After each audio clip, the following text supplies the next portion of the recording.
Coucou tout le monde, bienvenue dans le live du lundi matin, dans le live Coup de Boost. Et aujourd'hui, j'avais envie d'un live un peu différent parce qu'on est le 22, l'équinoxe d'automne, que c'est ce moment de retour à soi, ce moment d'aller également explorer un peu nos ombres. Et c'est pour ça que j'ai intitulé le live d'aujourd'hui symboliquement Stop à la gentille fille. J'avais envie de vous partager 10 leçons, 10 croyances limitantes, 10 freins qui ont été là durant de nombreuses années et qui sont encore là, qui font partie de mes zones pour moi plus obscures, d'ombre, plus difficiles. Et le fait de les avoir identifiés, ça m'a permis de les dépasser, d'avancer. Donc aujourd'hui, c'est plus un live un peu mindset, je dirais, croyance, mindset, introspection, connaissance de soi, parce que l'entrepreneuriat et la croissance de l'entrepreneuriat et la pérennité également, je dirais, hein, même plus que la croissance de notre entreprise, passe par ce travail sur ces croyances-là.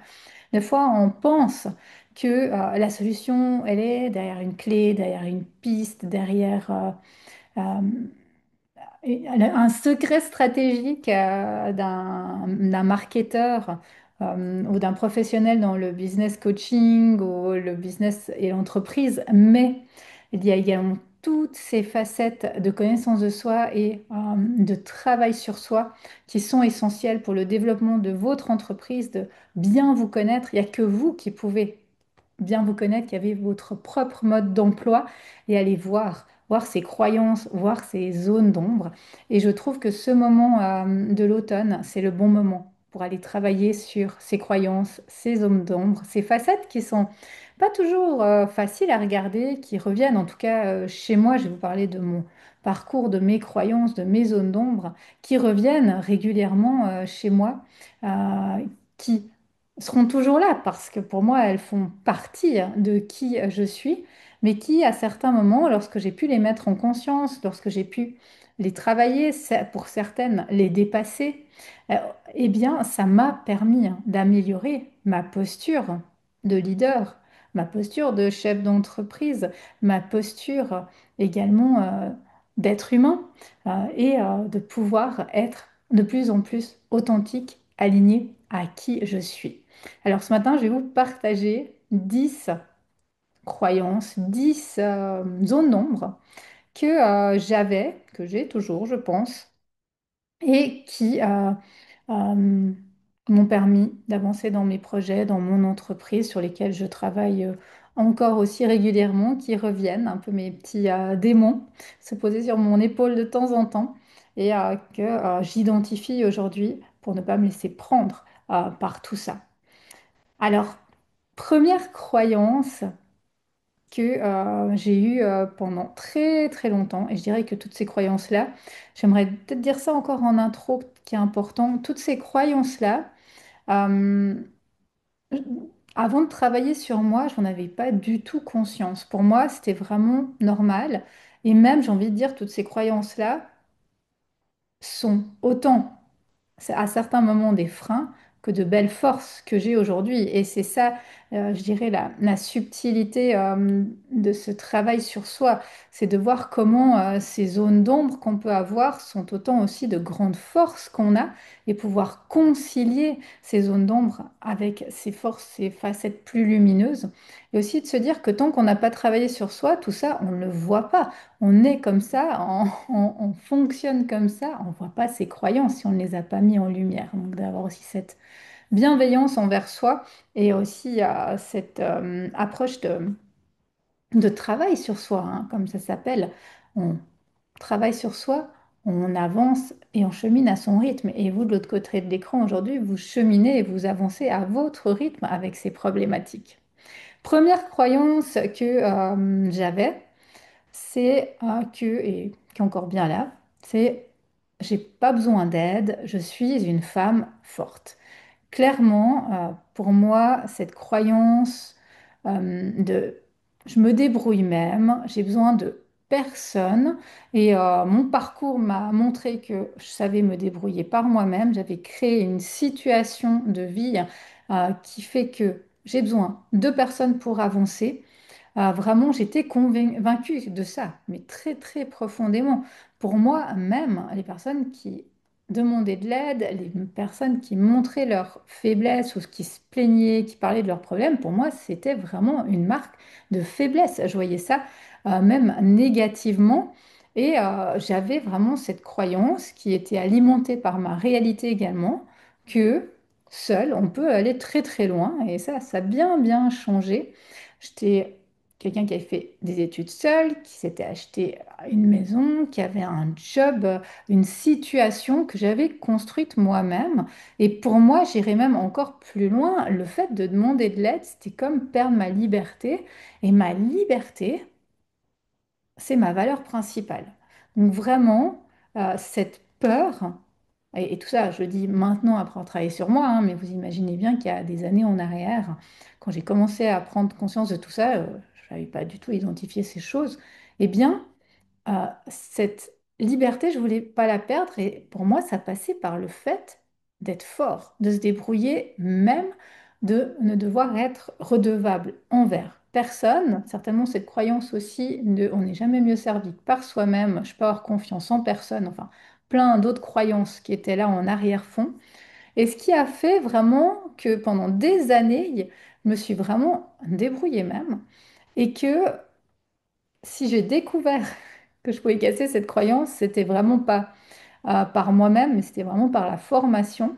Quand j'ai commencé à faire de la formation continue, du coaching, j'ai commencé à voir l'importance de se faire accompagner, voir le pouvoir d'un coaching, d'un accompagnement, le fait de montrer sa vulnérabilité, d'oser parler de soi. Et comme c'était justement courageux d'oser montrer ses zones d'ombre, d'oser parler de ses faiblesses, d'aller travailler sur ses croyances, de demander de l'aide. Et pour moi, ça s'est transformé en véritable première leçon, celle de si je demande de l'aide, ça n'enlève rien à ma force. Au contraire, c'est une preuve de puissance. Pour moi, la vulnérabilité, c'est certainement aujourd'hui une des plus grandes forces que je vois autour de moi. Et clairement, un de mes mantras aujourd'hui, c'est ensemble, on est plus fort. Premier driver, première croyance, sois fort, sois forte. Peut-être vous vous reconnaissez là. Deuxième croyance que j'ai travaillé, qui font partie de mes zones d'ombre, c'est de toute façon, c'est pas pour moi ou je vais pas y arriver. Je suis pas faite pour ça. Je dirais que c'est vraiment plus ce côté-là. C'est pas fait, je suis pas faite pour ça.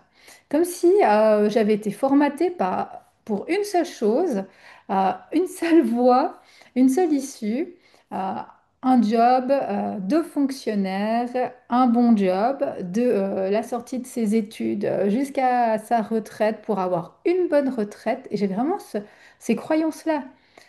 Des études, un bon job, une situation, une bonne retraite.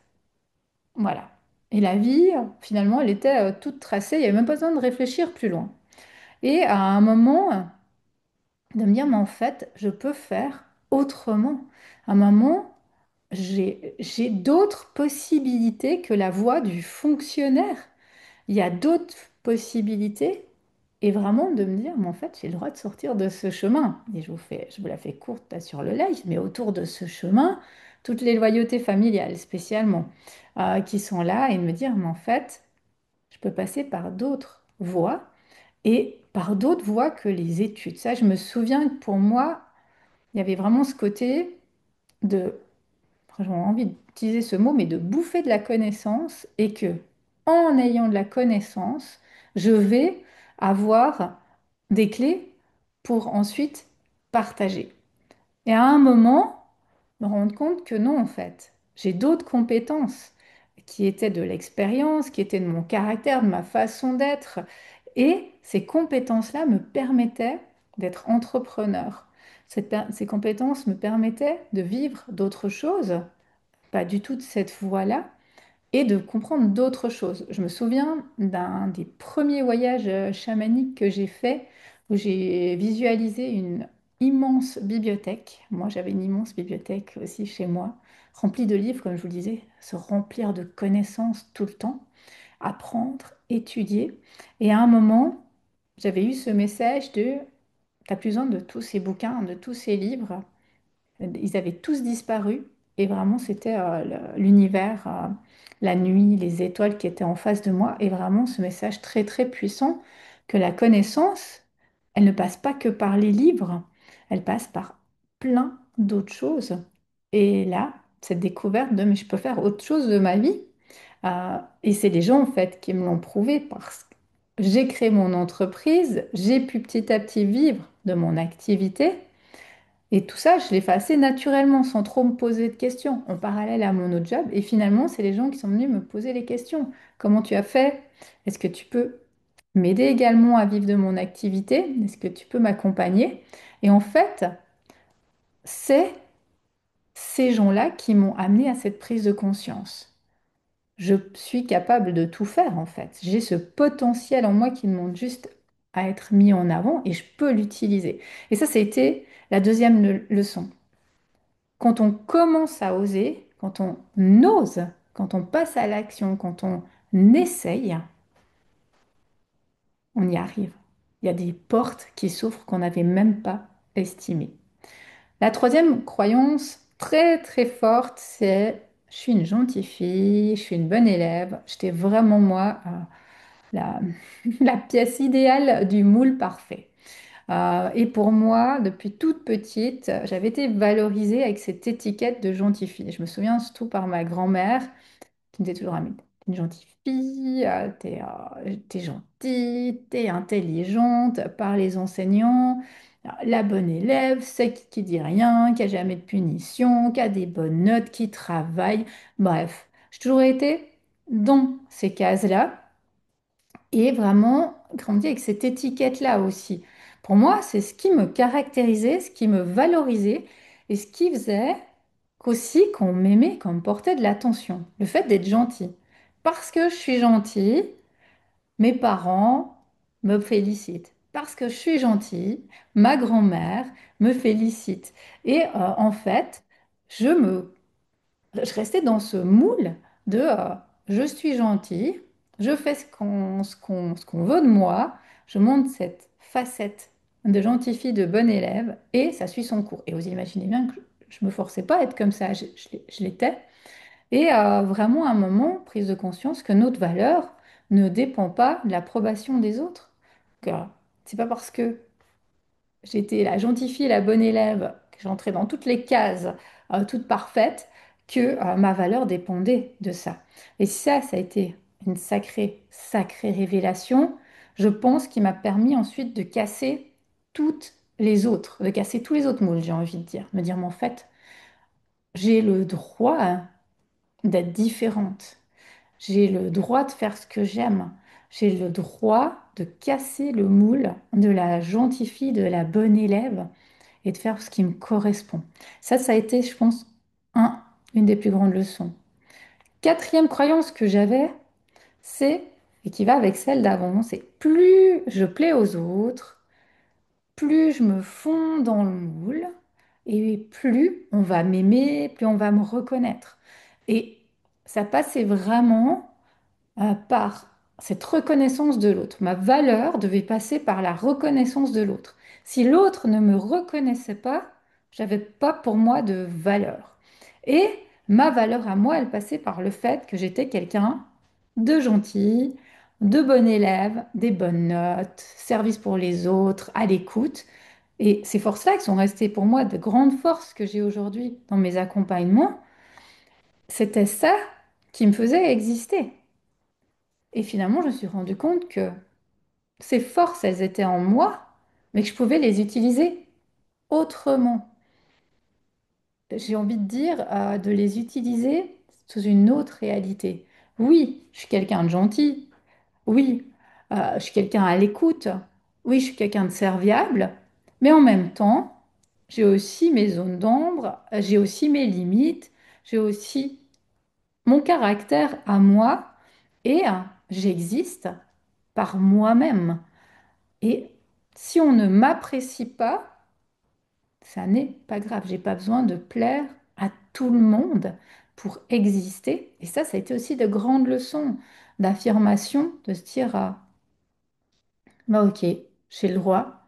de prendre une autre place. J'ai le droit de dire non, j'ai le droit de dire stop.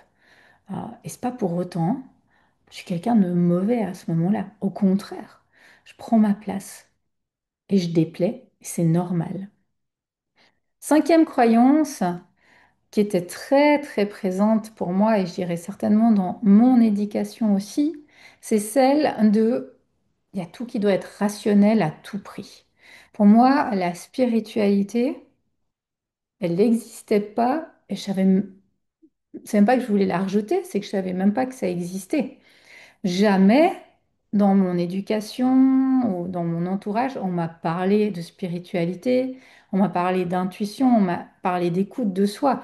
Pour moi, c'était, comme je vous le disais en début de ce live, très rationnel et dans la connaissance. Tu fais des études, tu étudies, tu as des connaissances, tu te formes, tu as des résultats.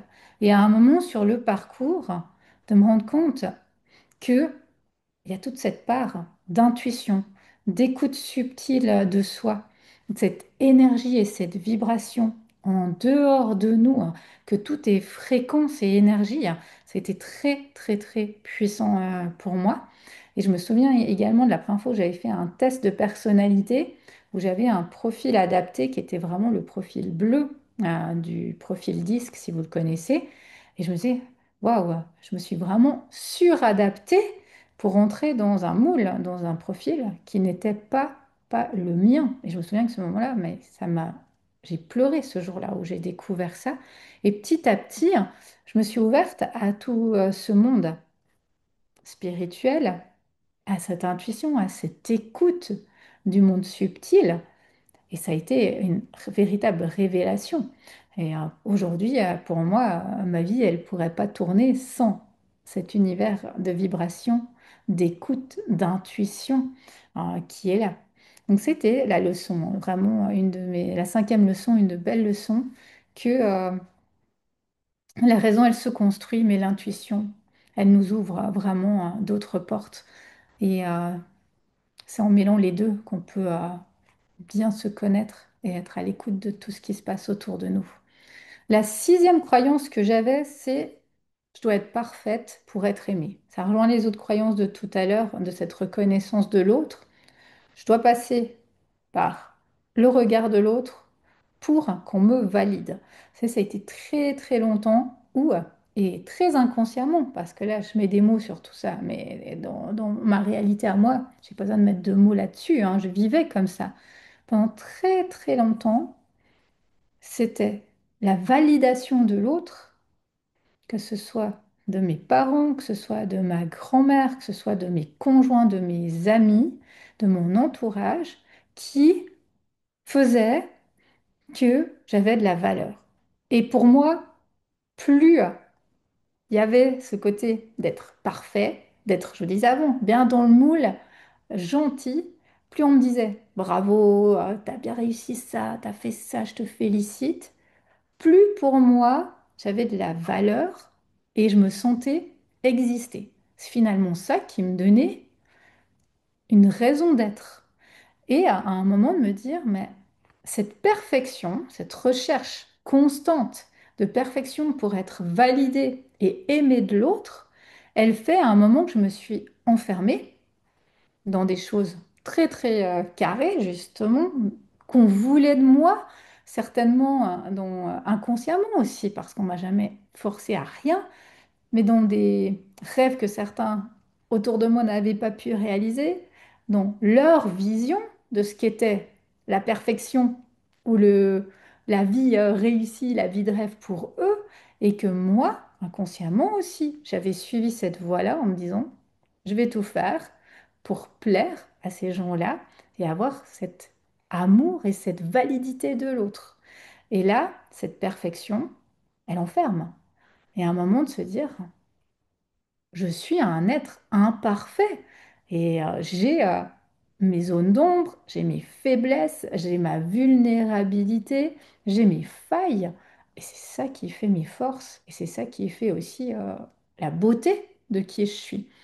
Et à un moment d'aller voir ce qu'il y a là derrière et d'arrêter de vouloir plaire aux autres, d'arrêter de vouloir être parfait et d'y aller, d'oser.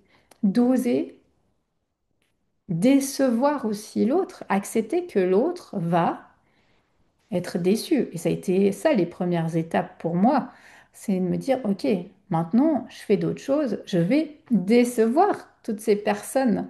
OK, j'ai toujours été la gentille fille, la bonne élève, celle qui fait pas de vagues, celle qui suit son chemin, celle qui réussit tout dans ses études.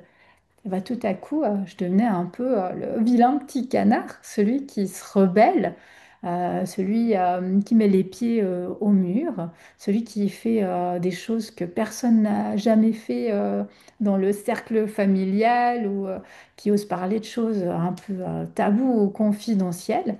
Et ça a été très très inconfortable, mais ça m'a fait grandir énormément parce d'avoir osé toucher cette imperfection, ça m'a permis de lancer plein de projets en me sentant à ma place, en me disant, j'ose, j'y vais, je passe à l'action et cette imperfection, elle fait partie de moi, de l'humain que je suis. Et je crois vraiment, aujourd'hui, et je vous parle souvent de ça dans le fameux storytelling, que c'est ce côté imparfait qui plaît aux gens, parce que derrière la personne euh, imparfaite, il y a un être humain, et derrière cet être humain, il y a un peu de nous en se disant, ah ouais, je suis pas la seule, bah, ça fait du bien de pas se sentir seule à vivre certaines choses, de pas devoir toujours répondre à des standards.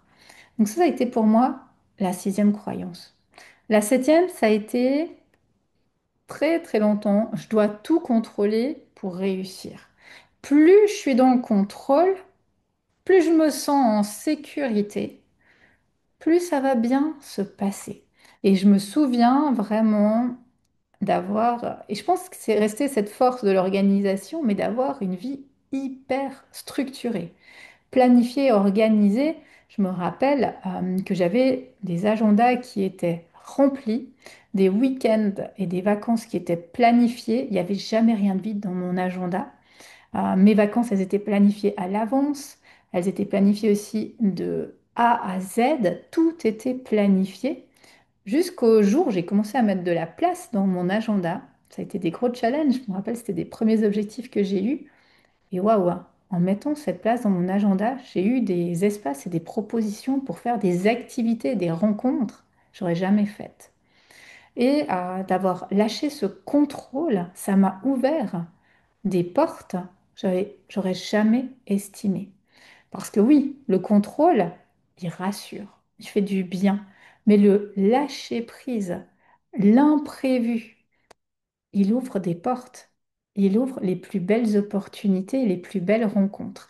Et ça, c'était une de mes grandes leçons au niveau de l'entrepreneuriat, de me dire, je lâche le contrôle, je lâche la perfection, j'essaye et il va y avoir une opportunité qui va naître. Je ne sais pas laquelle, mais cette opportunité, elle va m'ouvrir une nouvelle porte. Et c'est ce qui s'est passé, c'est ce qui se passe aujourd'hui, quasiment au quotidien, d'être dans ce lâcher prise, laisser les choses se faire et que les plus belles portes, elles s'ouvrent à ces moments-là et les plus belles rencontres aussi.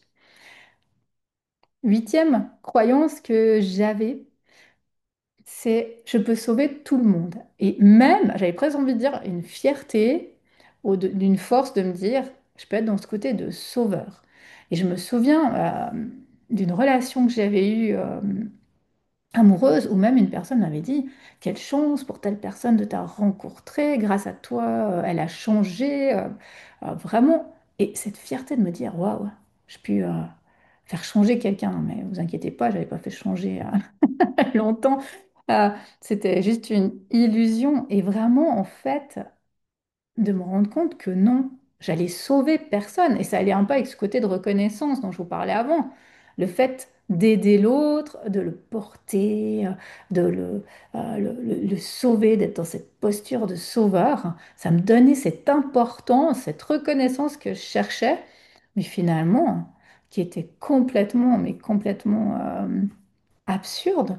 Et à un moment de me dire, mais Christa, tu vas sauver personne et personne surtout ne viendra te sauver parce que finalement, inconsciemment, qu'est-ce qu'il y avait derrière ce côté de sauveur? Cette reconnaissance, cette validation qu'on vient de te dire, ah, mais vas-y Christa, ose faire ça, fais ça, lance-toi. Mais personne n'est venu me dire ça.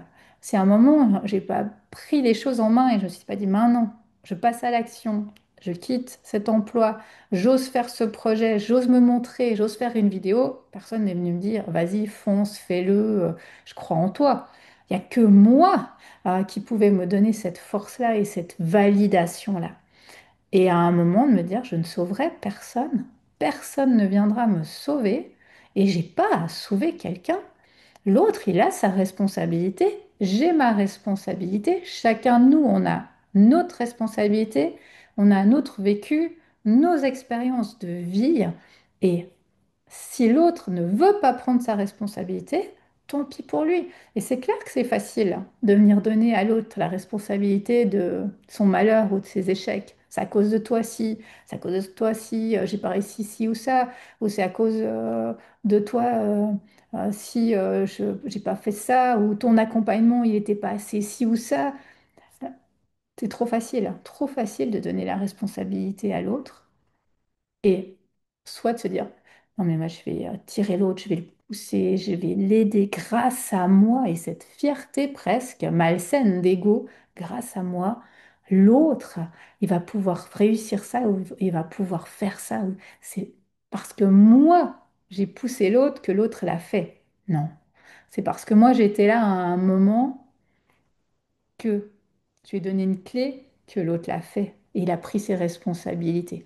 Et d'une fois qu'on reprend son rôle et qu'on laisse sa responsabilité aux autres, waouh, là, vraiment, les choses, elles changent. Mais c'est pas évident quand on est dans cette posture de sauveur, quand on aime, parce que foncièrement, ça fait partie de nos qualités, d'accompagner les autres, d'aider les autres, d'être présent, de ne pas tomber dans trop, le trop sauveur.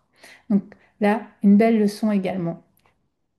Je ne sauverai personne, je suis là pour accompagner l'autre. L'autre a sa responsabilité, j'ai ma responsabilité. Et là, on avance vraiment d'une fois qu'on prend sa responsabilité. La neuvième croyance, c'est celle de ma valeur, elle dépend de ce que je fais et de ce que j'accomplis. C'est finalement l'étiquette de j'ai fait des études, j'ai un bon salaire, j'ai une maison, j'ai une belle voiture, j'ai réussi ma vie, hein. Et là, ma valeur, elle est prouvée. Vous avez vu, j'ai réussi, je suis là, j'ai fait ça, bravo. Et là, finalement, tout est validé par l'extérieur, par une société qui est en majorité faite de ça, de paraître et de regard extérieur.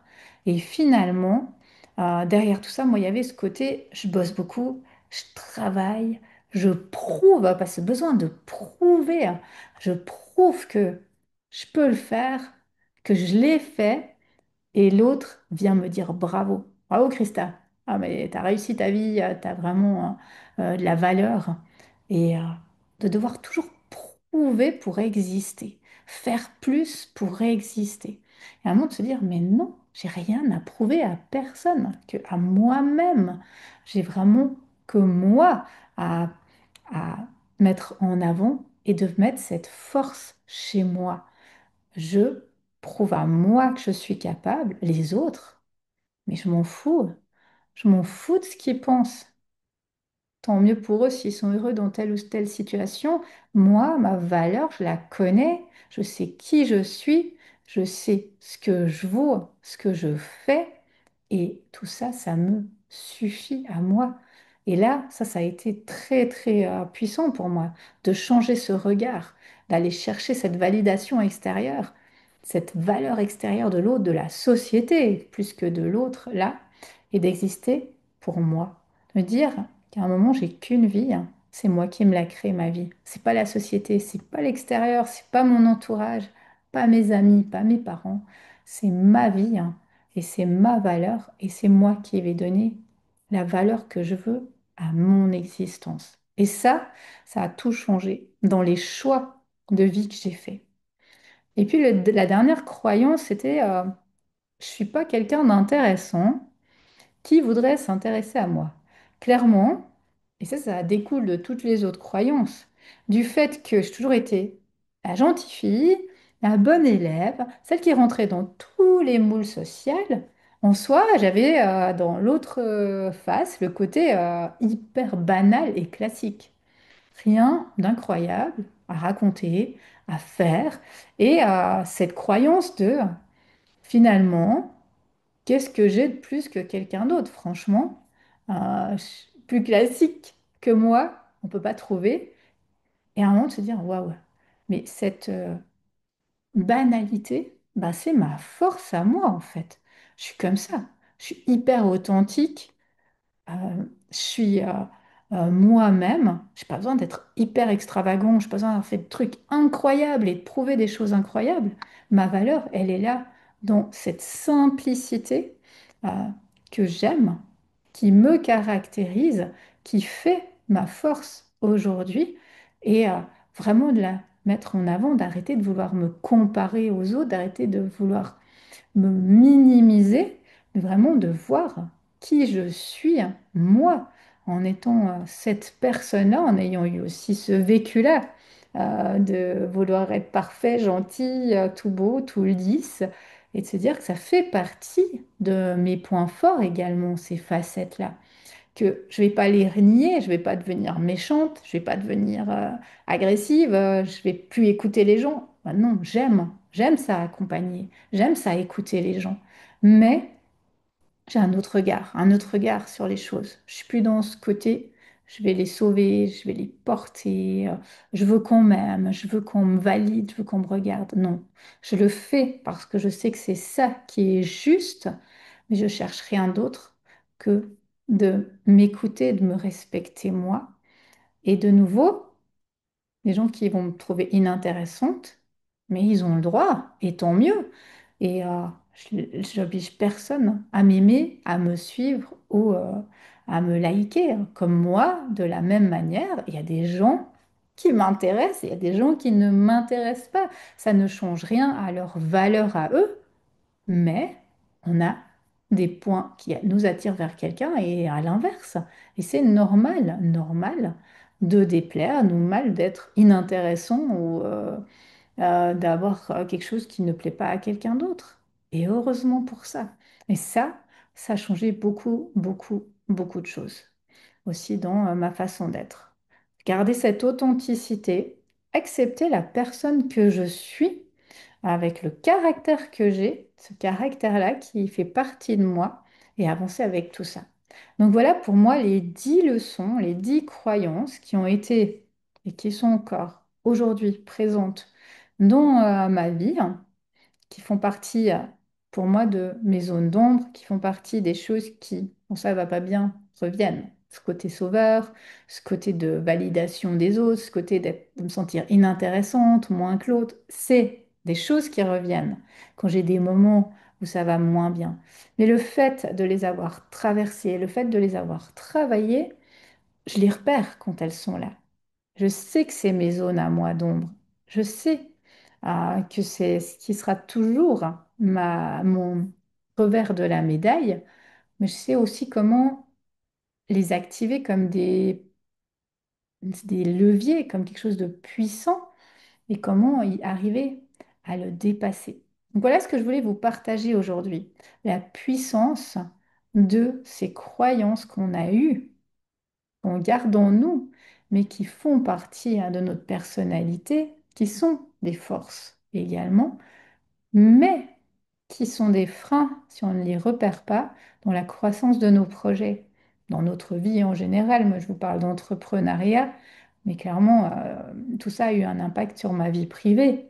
C'est un tout, on ne peut pas séparer vie pro et vie privée. Pour moi, on est une personne entière dans tous les domaines et la façon dont on est dans notre entreprise est le reflet de la façon dont on est dans notre vie. Et, c'est vraiment une harmonie et une unité.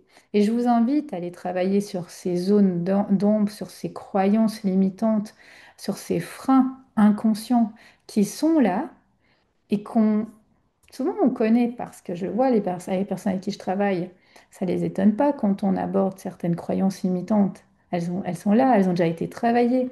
C'est comme s'il y avait un côté un peu frustrant même, de se dire encore cette croyance qui est là pour me polluer, ça fait des années que j'y travaille, Mais oui, j'ai l'impression que cette croyance, elle sera toujours là et c'est justement d'en avoir conscience et d'en faire un levier et plus un frein de cette croyance et surtout de ne pas les minimiser parce que des paliers de croissance sont dans ces croyances, sont pas uniquement dans la stratégie, dans le marketing, dans le faire, ils sont aussi dans cette écoute subtile de notre personnalité.